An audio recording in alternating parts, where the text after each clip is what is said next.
Dear student, آج میں آپ کو کلاس 8 کی کنول سے کام دے رہی ہوں۔ کلاس 8 کی کنول دیکھیے آپ کے پاس ہے۔ صبح کا سما نظم پڑھیں گے آج ہم۔ صبح وہ چھاؤں ستاروں کی وہ نور، دیکھے تو غش کرے ارنی گوئے اوجے طور، پیدا گلوں سے قدرت اللہ کا ظہور، وہ جا بجا درختوں پہ تسبیح خواہ طیور، گلشن خجل تھے وادی مینوع احساس سے، جنگل تھا سب بسا ہوا پھولوں کی بات سے، ٹھنڈی ہوا میں سبزۂ صحرا کی وہ لہک، شرمائے جس سے اطلس سے زنگاریے فلک، وہ جھومنا درختوں کا پھولوں کی وہ مہک، ہر برگ گل پر قطرۂ شبنم کی وہ جھلک، ہیرے خجل تھے گوہر یکتا نثار تھے، پتے بھی ہر شجر کے جوہر نگار تھے، وہ دشت وہ نسیم کے جھونکے وہ سبزہ زار، پھولوں پہ جا بجا وہ گوہر ہائے آبدار، اٹھنا وہ جھوم جھوم کے درختوں کا بار بار، بالائے نقل ایک جو بلبل تو گل ہزار، خواہاں تھے نخل گلشن زہرا جو آپ کے، شبنم نے بھر دیے تھے کٹورے گلاب کے، وہ قمریوں کا چاروں طرف سرف کے ہجوم، کوکو کا شور نالۂ حق سر رہو کی دھوم، سبحان ربنا کی صدا تھی علی العلوم، جاری تھے وہ جو ان کی عبادت کے تھے رسوم، جو کچھ گل فقط نہ کرتے تھے رب العلا کی حمد، ہر خار کو بھی نوک زباں تھی خدا کی حمد، چیوٹی بھی ہاتھ اٹھا کر یہ کہتی تھی بار بار، اے دانۂ کش ضعیفوں کے رزاق تیرے نثار، یا حیو یا قدیر کی تھی ہر طرف پکار، تحلیل تھی کہیں تسبیح گردگار، طائر ہوا میں مست ہرن سبزہ زار میں، جنگل کے شیر بھونک رہے تھے کچھار میں۔ یہ میر انیس کی لکھی ہوئی نظم ہے جو میں نے آپ کو ابھی پڑھ کر سنائی۔ اب میں آپ کو اس کا کام دیتی ہوں۔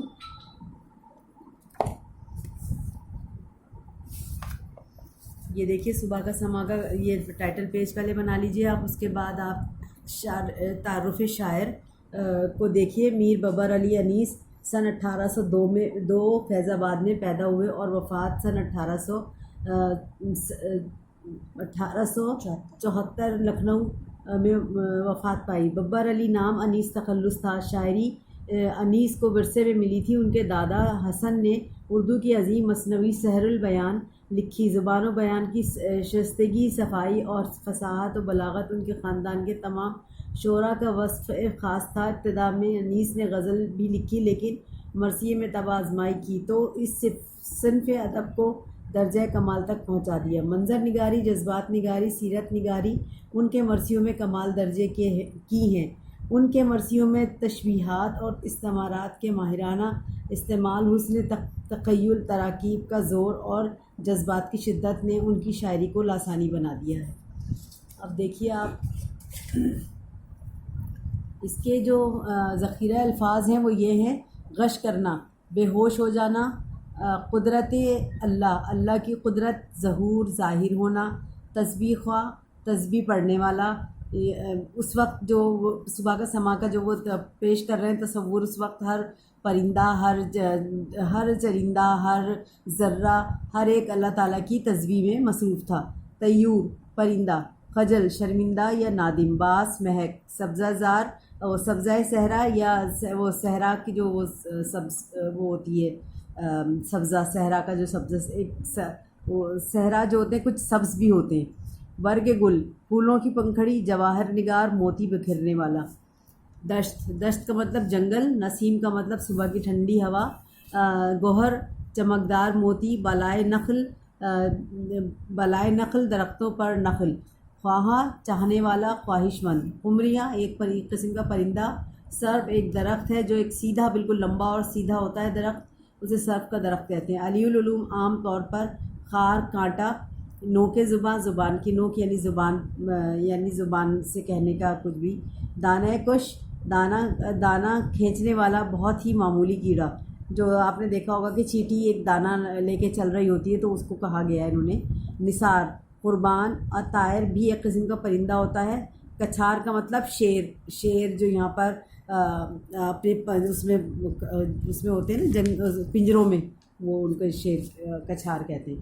اچھا یہ دیکھیے آپ نے تراکیب میں معنی، یہ بک میں سے ہی لکھنے ہیں آپ کو، اس طرح سے دیکھ کے جس طرح آپ کی بک میں دیے ہوئے ہیں، یہ میں نے آپ کو کر کے بتا دیا کہ کس طرح آپ کو لکھنا ہے۔ اب میں نے یہ کر کے آپ کو بتا دیا ہے کاپی میں، اور اس بک سے دیکھیے اور اس طرح کاپی میں آپ یہاں پر کمپلیٹ کریں گے، ٹھیک ہے، اس طرح یہ کریں گے۔ اس کے بعد آپ کے پاس آ گیا صبح کا سما کا یہاں پر مرکزی خیال۔ صبح کا سما کا مرکزی خیال لکھیں گے۔ میر ببر علی انیس کا نام مرثیہ گوئی میں بھی خاص شہرت کا حامل ہے۔ انہوں نے مرثیہ کو جو مقام عطا کیا اور خود اس کے اول و آخر ہیں۔ مرکزی خیال کا پس منظر یہ ہے کہ جب حضرت امام حسین اور ان کے ساتھی اسلام کی سربلندی اور حق و صداقت کا پرچم بلند کرنے کے لیے کربلا کے میدان میں پہنچے تو وہاں کا منظر کچھ اور تھا۔ ان ہستیوں کی بدولت وہاں کی سرزمین نہایت دلکش ہو گئی تھی۔ شاعر نے وہاں کے دل فریبی کو بڑے خوبصورت انداز میں پیش کیا ہے۔ اس میں شک نہیں کہ ان کا انداز بیاں حرف آخر ہے۔ نظم صبح کا سما میں صبح کی جو منظر کشی کی گئی ہے اسے نثر میں تحریر کیجیے، یعنی کہ آپ یہاں پہ آپ کو خلاصہ لکھنا ہے۔ یہ سوال نمبر 5 ہے آپ کا بک میں، خلاصہ دیکھیے اب آپ۔ ایسا مدہوش کن منظر صبح،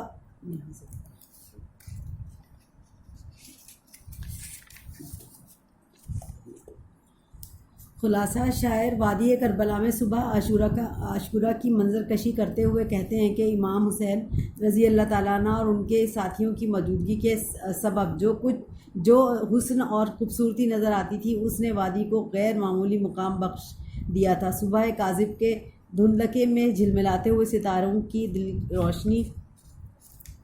روشنی ایسا مدہوش کن منظر پیش کر رہی تھی کہ اگر حضرت موسیٰ علیہ السلام بھی وہاں ہوتے تو تاب نہ لا کر بے ہوش ہو جاتے۔ ہر شے کی زبان پر خدا کی کبریائی کا ورد تھا۔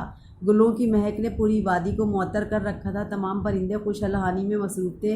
اس وادی کا حسن و جمال جنت کی وادی کو بھی شرما رہا تھا۔ پھولوں پر بکھرے شبنمی قطرے ہیروں کی مانند دمک رہے تھے۔ وادی کا پورا حسن و جمال قابل دید تھا۔ یہ تمام رونق، حسن و خوبصورتی نواسۂ رسول صلی اللہ علیہ وآلہ وسلم کی وجہ سے تھی۔ امام عالی مقام اس وادی میں جلوہ افروز تھے۔ میر انیس نے دراصل ان جذبات و احساسات کی عقیدت کو بیان کیا ہے جو کائنات کی ہر چیز اور ہر مخلوق حضور اکرم صلی اللہ علیہ وآلہ وسلم اور اہل بیت کے لیے دل رکھتی ہے۔ ان تمام مناظر میں غیر معمولی سکون کسی آنے والے حادثے کا غماز ہے۔ جس طرح طوفان سے پہلے سطح سمندر پر سکون نظر آتا ہے، اسی طرح وادی کربلا میں بھی صبح عاشورہ میں غیر معمولی سکون طاری تھا۔ اچھا اب یہاں پر تشریح دیکھ لیجئے۔ تشریح پورے نظم کی نہیں کرنی، کچھ اشعار دیے ہیں آپ کی بک میں جس میں آپ کو تشریح کرنی ہے۔ نمبر 1 ہے پیدا گلوں سے قدرت اللہ کا ظہور، جا بجا درختوں پر تسبیح خواہ طیور۔ تو یہ تشریح کرنی ہے آپ کو۔ یہ بند سب سے پہلے حوالہ لکھنا ہے۔ یہ بند نظم صبح کا سما سے ماخوذ ہے جس کے شاعر میر انیس ہیں۔ تشریح شاعر نے اس بند میں صبح کی آمد کی منظر کشی کی ہے۔ وہ کہتے ہیں کہ صبح کی آمد ہے، اس وقت پھولوں پر نکھار اور بہار تھی۔ پرندے اللہ کی عبادت میں مصروف تھے۔ ہر پرندہ درختوں پر اللہ کی تسبیح میں مصروف تھا۔ شاعر اللہ تعالیٰ کی حکمت اور بزرگی بیان کر رہے ہیں کہ ایک پھول اللہ کے ہونے کی گواہی دے رہا ہے۔ اس کے بعد یہ دیکھیے تشریح نمبر 2، جھومنا درختوں کا، پھولوں کی وہ مہک، ہر برگ گل پر قطرہ شبنم کی وہ جھلک۔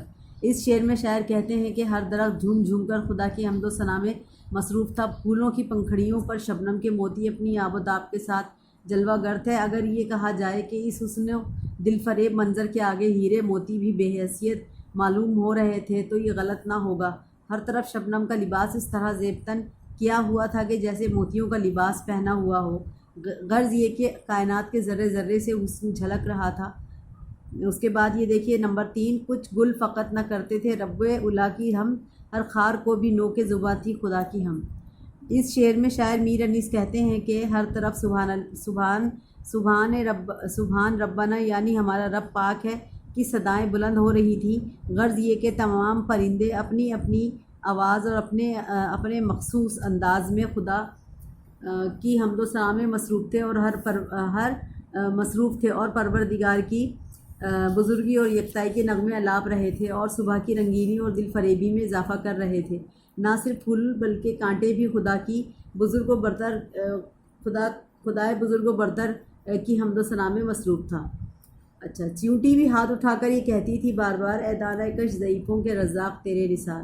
اس شعر میں شاعر کہہ رہے ہیں کہ چیونٹی بھی ہاتھ اٹھا کر اللہ تعالیٰ کی حمد و ثنا میں مصروف تھی، جو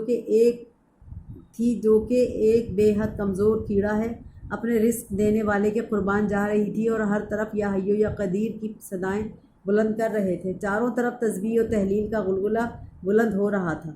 اچھا، یہ سارا کام میں نے آپ کو دے دیا ہے، اس کے بعد آپ کو اور مزید لیکچر نمبر